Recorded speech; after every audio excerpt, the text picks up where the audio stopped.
Halo guys, balik lagi dengan Gita di Flash Gadget Channel. Jadi Samsung itu di tahun 2020 ini kayaknya ngebut banget nih. Hampir tiap bulan dia ngeluarin produk baru. Ya, kayaknya aku udah beberapa kali juga buat nge-review Samsung. Dan di bulan Juni ini aja dia udah ngeluarin 3 produk baru, termasuk Samsung A11 ini. Samsung A11 ini masuknya ke kelas entry levelnya Samsung ya. Dijual di harga 2 jutaan dan ngambil segmen buat kamu yang hobi nge-live via streaming apapun. Sekaligus ngelanjutin keluarga A series yang menunjang kesehariannya para generasi Z. Nah, ada apa aja nih fitur-fitur serunya? Nah, langsung aja ya kita bahas. Sesuai tagline Awesome Life dan Gen Z, hal pertama yang kami coba yaitu kamera depannya. Front kamera berukuran 8 megapiksel dengan aperture f2.2 yang punya fitur live focus juga. Buat di beberapa kondisi hasilnya memadai banget untuk sosial media, cuman di kondisi backlight doang yang agak kurang. Solusinya sih tinggal di-adjust sedikit aja gambarnya biar lebih colorful. Walaupun cuma 8 megapiksel, buat TikTok-an udah bagus kok. Sementara kamera belakang punya setup triple kamera yang dilengkapi LED flash. Konfigurasinya masing-masing 13 megapiksel, main kamera aperture f1.8, depth sensornya 2 megapiksel, aperture f2.4, dan ultrawide-nya 5 megapiksel aperture f2.2. Nah, hasilnya cenderung agak ke cool, baik kontras maupun saturasinya nggak over, dan cukup natural hasil fotonya.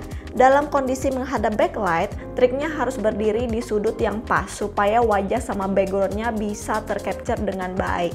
Untuk live fokusnya sih Samsung selalu ngasih yang terbaik, walaupun masih belum mulus-mulus banget untuk separasinya. Tapi buat range harga 2 juta udah termasuk bagus banget hasil kameranya. Cuma perlu pinter-pinter aja pilih angle fotonya. Untuk hasil videonya, baik kamera depan maupun kamera belakangnya sama-sama bisa merekam Full HD 1920 x 1080. Nah, kayak gini hasilnya.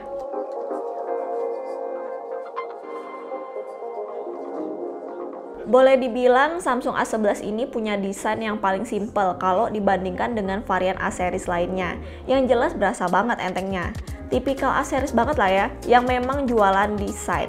Yang aku pegang sekarang ini putih polos, beneran polos, nggak ada aksen apapun, dan ada bumper di bagian triple kameranya yang sedikit kelihatan menonjol. Casingnya berbahan polikarbonat dengan finishing glossy. Lagi-lagi, walaupun glossy, nggak kelihatan bekas sidik jari. Sensor fingerprintnya diletakkan di tengah atas, responnya juga cukup cepat.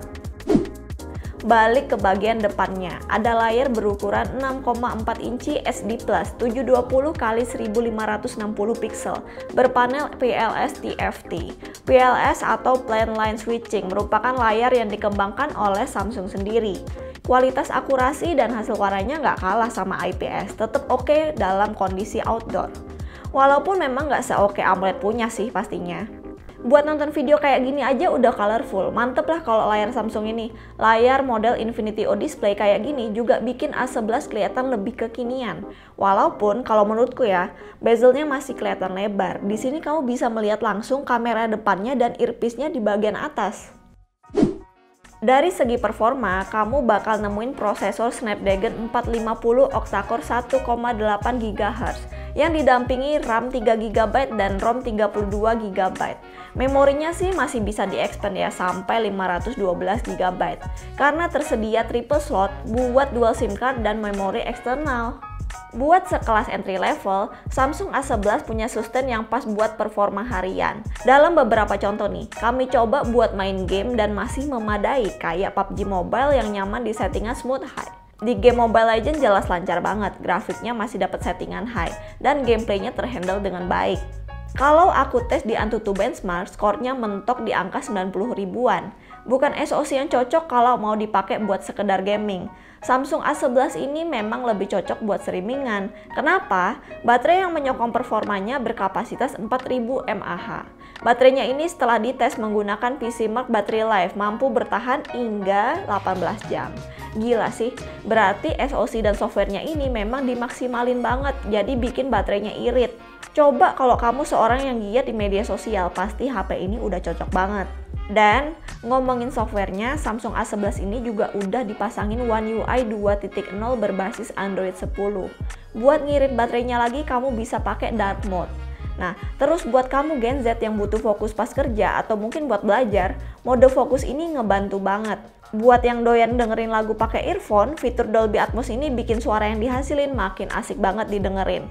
Terus ada juga tombol navigasi yang bisa dirubah biar layarnya lebih full. Samsung A11 ini walaupun katanya buat generasi Z, sebenarnya bisa dipakai buat semua kalangan, nggak cuman buat generasi Z aja. Bisa jadi secondary driver atau buat kamu yang pertama kali pengen nyobain Android, masih bisa juga.